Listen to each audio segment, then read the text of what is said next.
அனைவருக்கும் வணக்கம். Gold medals Hindi guide வழங்கும் கற்க கசடர நிகழ்ச்சிக்கு தங்களை வரவேற்பதில் பெருமகிழ்ச்சி அடைகின்றேன். सबको सादर प्रणाम. गोल्ड मेडल्स हिंदी गाइड प्रस्तुति कर्क कसडर कार्यक्रम पर आप सबका हार्दिक स्वागत है. दक्षिण भारत हिंदी प्रचार सभा मद्रास की परीक्षाओं के लिए प्राथमिक से लेकर प्रवीण उत्तरा तक के छात्रों के लाभार्थ हम क्यूए गाइड और कंप्लीट गाइड का प्रकाशन कर रहे हैं. साथ ही पूर्व परीक्षा प्रश्न पत्र मॉडल क्वेश्चन पेपर्स का भी प्रकाशन कर रहे हैं.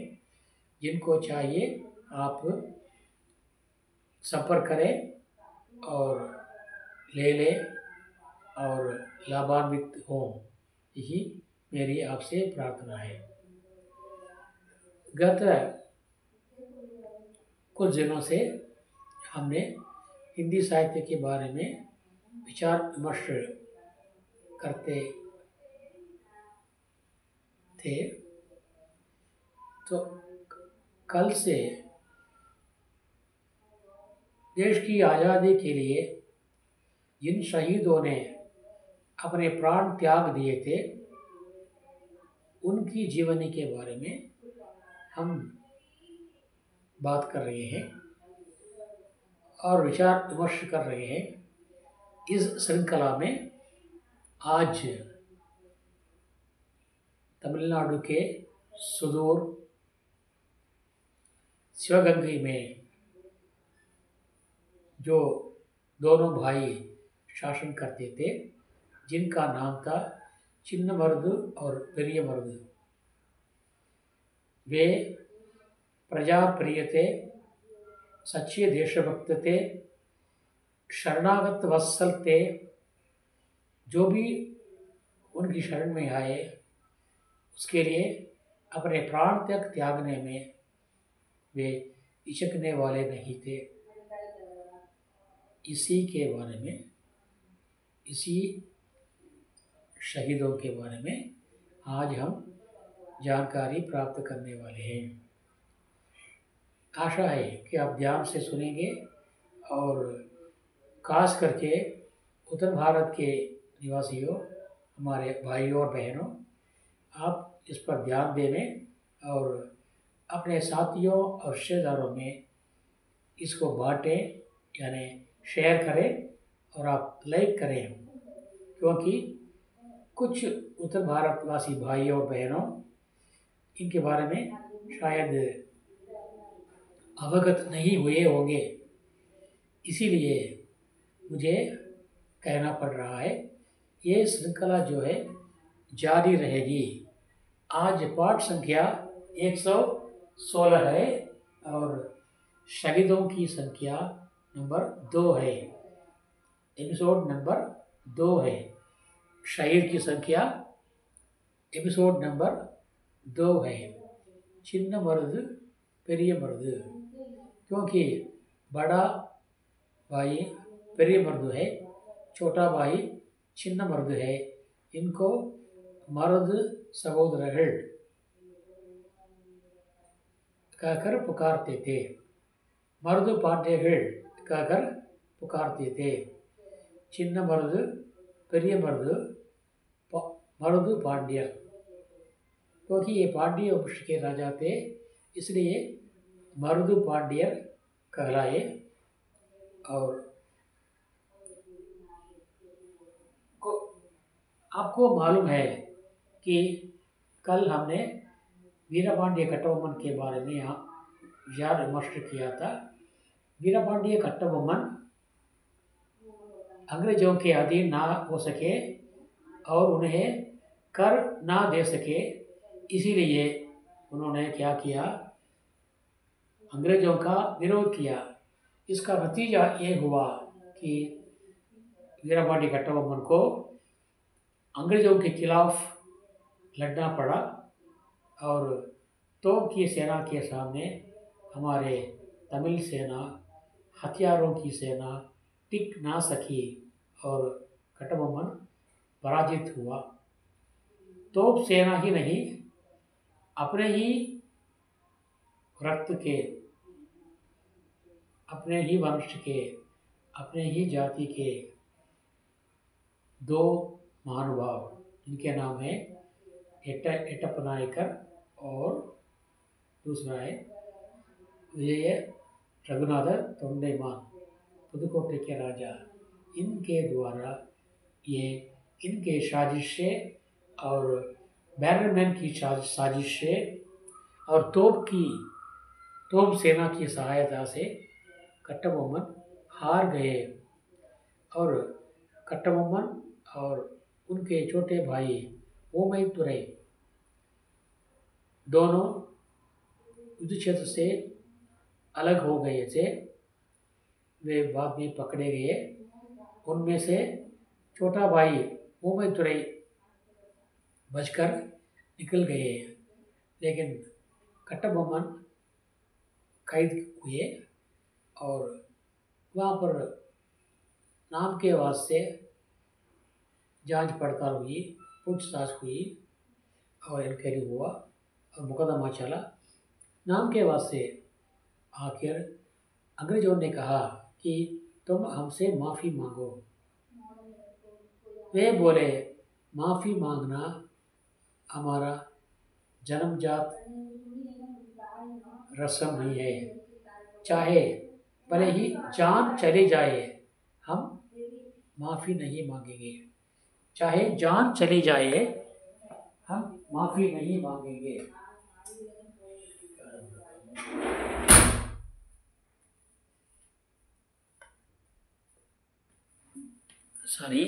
चाहे जान चली जाए हम माफ़ी कभी नहीं मांगेंगे। बैरनमैन ने हुक्म दिया कि इसको लेकर के फांसी दे दो। तिरुनेलवेली जिले के कायतारू नामक स्थान में कट्टबोम्मन को फांसी दे दी गई है। तो वो स्थान कायतारू स्थान आज भी पवित्र पुण्य क्षेत्र माना जाता है। आज भी तमिलनाडु के लोग जो भी वहाँ जाते हैं अपने बच्चों को लेकर के, वहाँ की जो मिट्टी जो है वो तीर्था की मिट्टी है, उसको दूध में गला करके अपने बच्चों को देते हैं ताकि हमारा बच्चा भी वीर बने। वो देश पवित्र माना जाता है। आज भी उसकी स्टैचू जो है, मूर्ति जो है, उसकी पूजा होती है और उनकी याद में पांचालंगुरिची जहाँ पर उनका किला था वो तोड़ दिया गया, तोप सेना से वो दोबारा बनवाया गया। उसका पुनर्निर्माण तमिलनाडु के मुख्यमंत्री मुख स्टालिन के पिताजी ने, वे जब मुख्यमंत्री थे तमिलनाडु के, उन्होंने इसका पुनर्निर्माण किया और वहाँ पर कट्टबोम्मन की मूर्ति भी रखी गई है जो मंदिर के समान पाला पोसा गया है। उस किले की रखवाली सरकार ने दी है। सरकार उसका निर्माण कर, उसका देखभाल कर रही है और उनके वारिस वहाँ पर रह रहे हैं। अभी कट्टबोम्मन की कहानी के अनुसार ओमैतुरै जो अलग हुए ना, वे पकड़े नहीं गए तो वे उनकी तलाश में थी अंग्रेज सेना। वे सीधे शिवगंगा गए जहाँ चिन्नमरुदु पेरियमरुदु शासन करते थे, वहाँ पर उनकी शरण ली। ओमैतुरै ने पेरियमरुदु चिन्नमरुदु की शरण ली।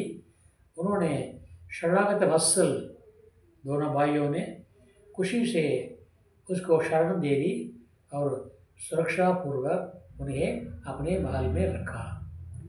सारी सुविधाएं उन्हें दी गई हैं।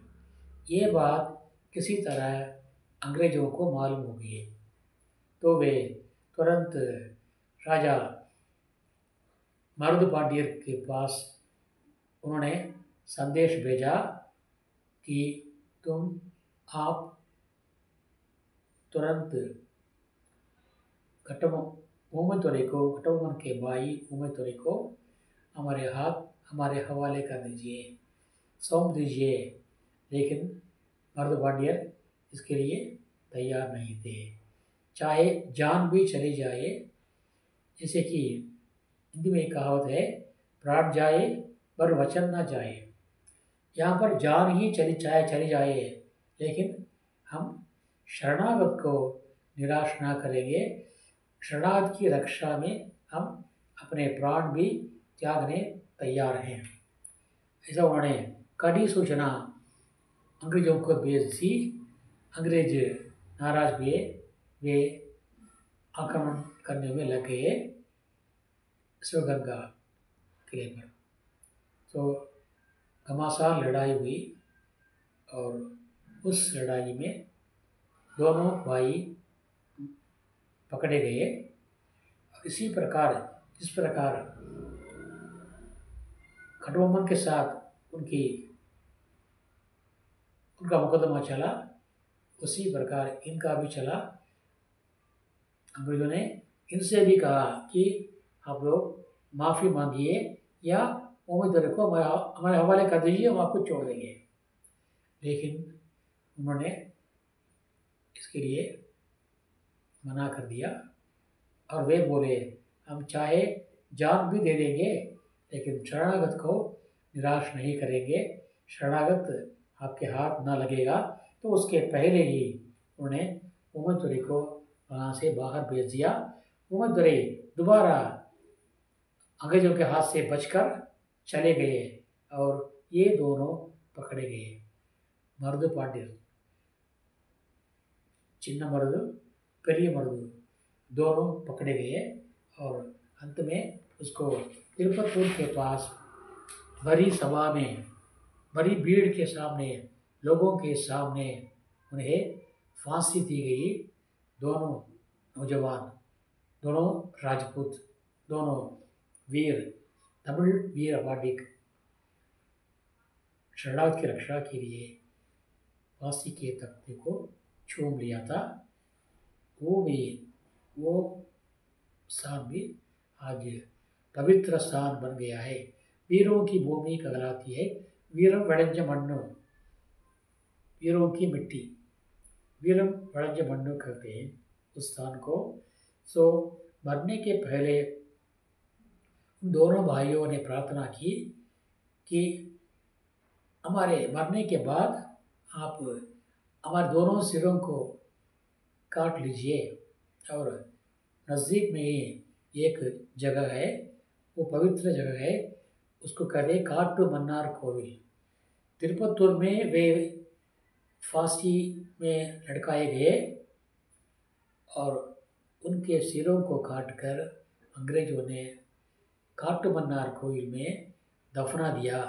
वो स्थान आज भी प्रसिद्ध मंदिर बन गया है और लोगों के लिए प्रेरणादायक क्षेत्र के रूप में, पुण्य क्षेत्र के रूप में आज भी वो विद्यमान है।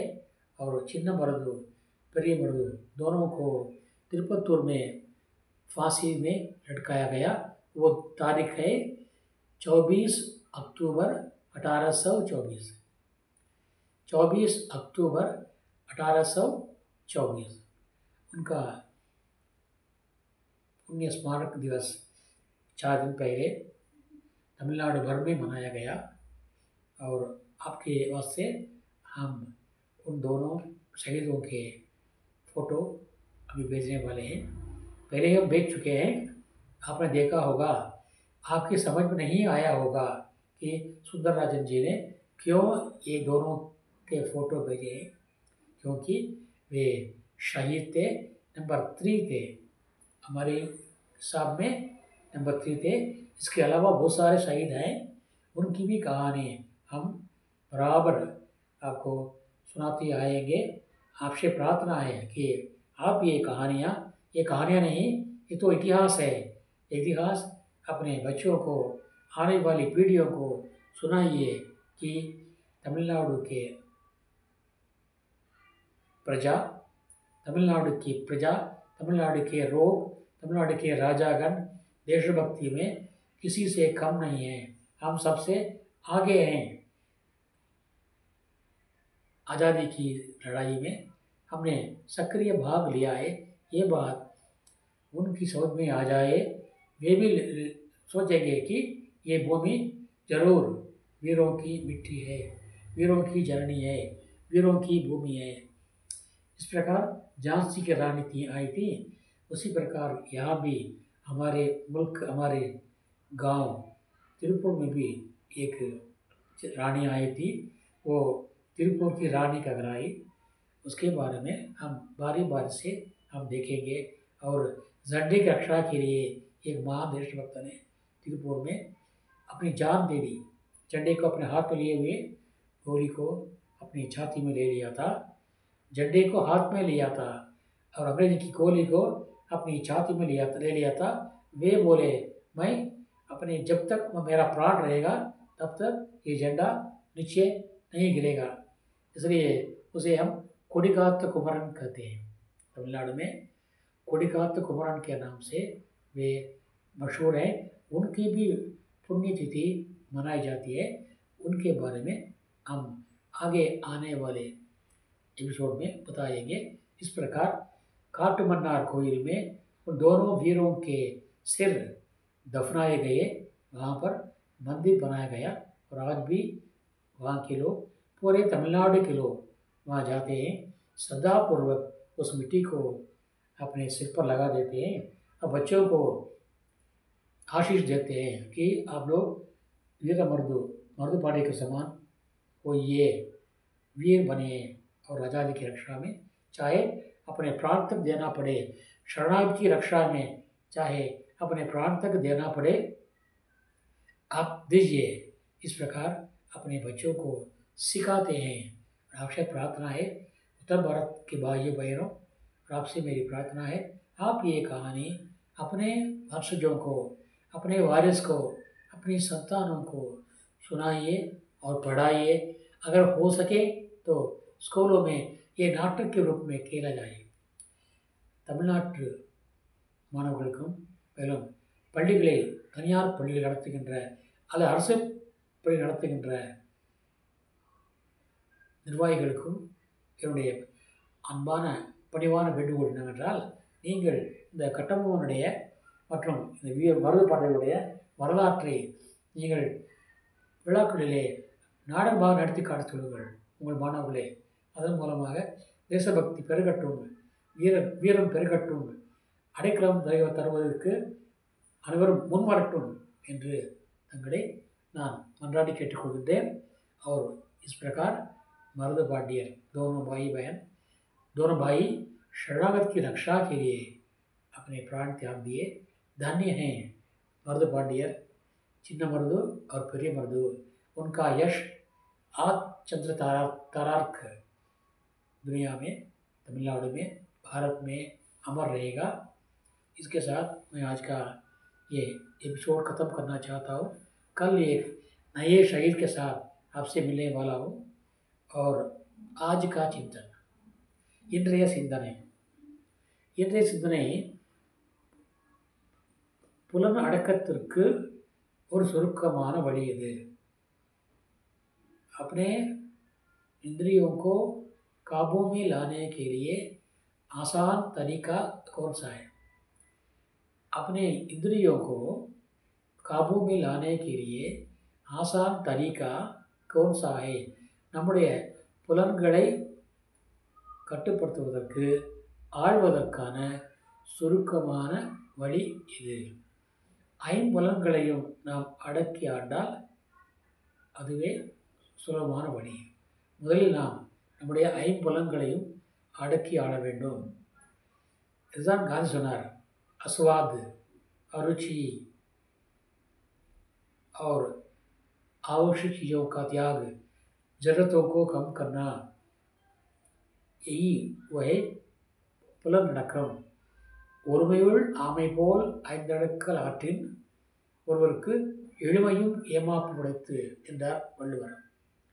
ஒருமையுள் ஆமை போல் ஐந்தடக்கல் ஆற்றின் ஒருவருக்கு எளிமையும் ஏமாப்பு உடைத்து। ஆமை எப்படி தன்னுடைய உடம்பு புறாவை அதன் ஓட்டுக்குள்ளே அடக்கி விடுகிறதோ அதுபோல் நம்முடைய எல்லா ஆசைகளையும் நம் மனதுக்குள்ளே अड़की அதை आड़ வேண்டும் कटुपड़ता வேண்டும்। इस प्रकार कछुआ अपने सारे पूरे शरीर को एक छोटे छेद के अंदर दबा लेता है, उसी प्रकार हमें भी अपने सारे इंद्रियों को अपने मन में ही दबाकर काबू में करके लगानी चाहिए। यही ज्ञानों का हमारे इंद्रियों को काबू में करने का सरल तरीका है।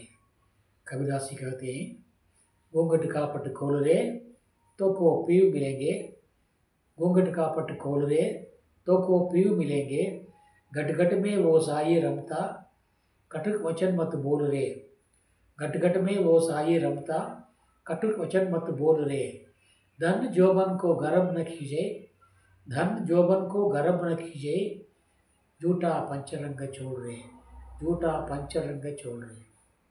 ये 5 प्रकार के तत्वों का मिला हुआ एक तैला है, ये झूठा है, जो थोड़ा सा छेद लगने से वो हवा के साथ मिल जाएगी। इसीलिए हमें अपने मन को काबू में रखना चाहिए। यही महानों का उपदेश है। वल्लुवर कहते हैं, ஒருமையுள் ஆமை போல் ஐந்தடக்கல் ஆற்றின் ஒருவருக்கு எளிமையும் ஏமாப்பு உடைத்து।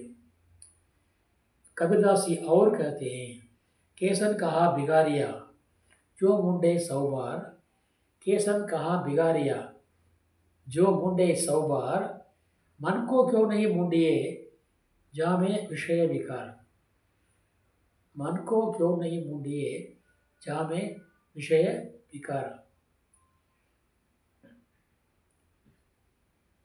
मारियम्मा से पूछते हैं, प्रार्थना करते हैं भक्त लोग, मनविलुक्क वलियुमुंडो एंगल मुत्तु मारियम्मा, मनम विलुक्क वलियुमुंडो एंगल मुत्तु मारियम्मा।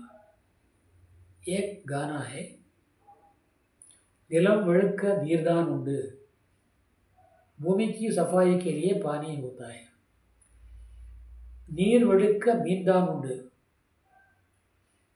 पानी की सफाई के लिए मछली होती है, मनम विलुक्क इरदान उंडु, मन की सफाई के लिए क्या है, नबिये उन वेदम उंडु।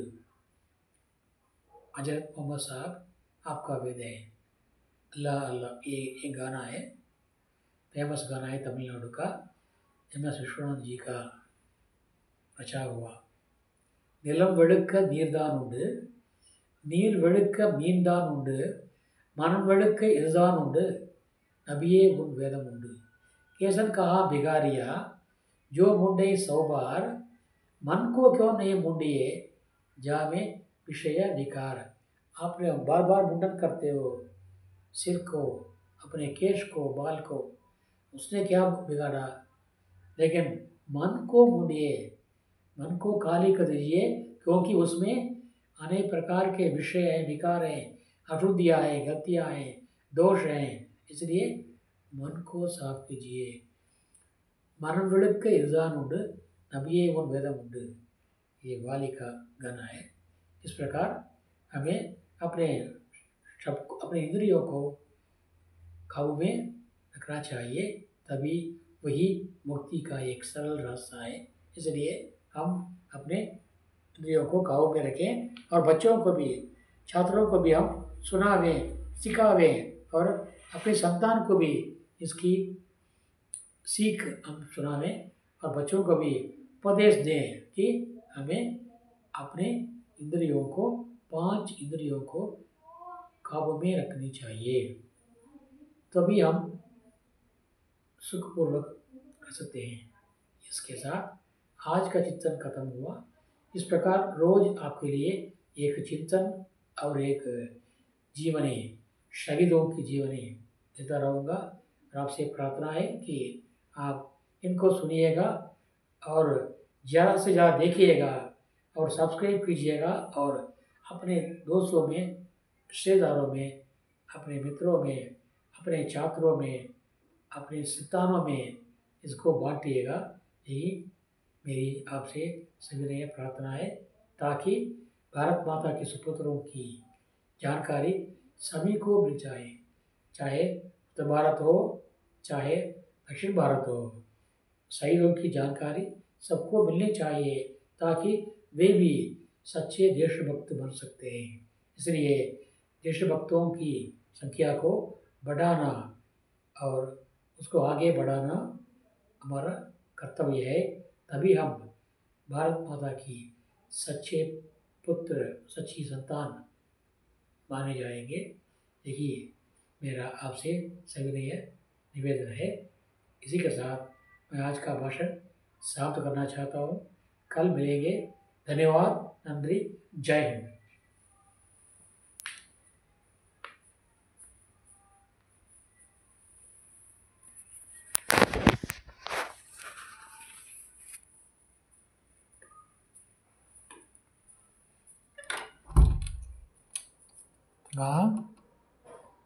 ಅಶ್ವಿನಿ ಕೃಷ್ಣ ಬೋರ್ಡ್ ತಂಗ ಇದು ಕಂಪ್ರೆಸ್ ಬೋರ್ಡ್ ತಂಗ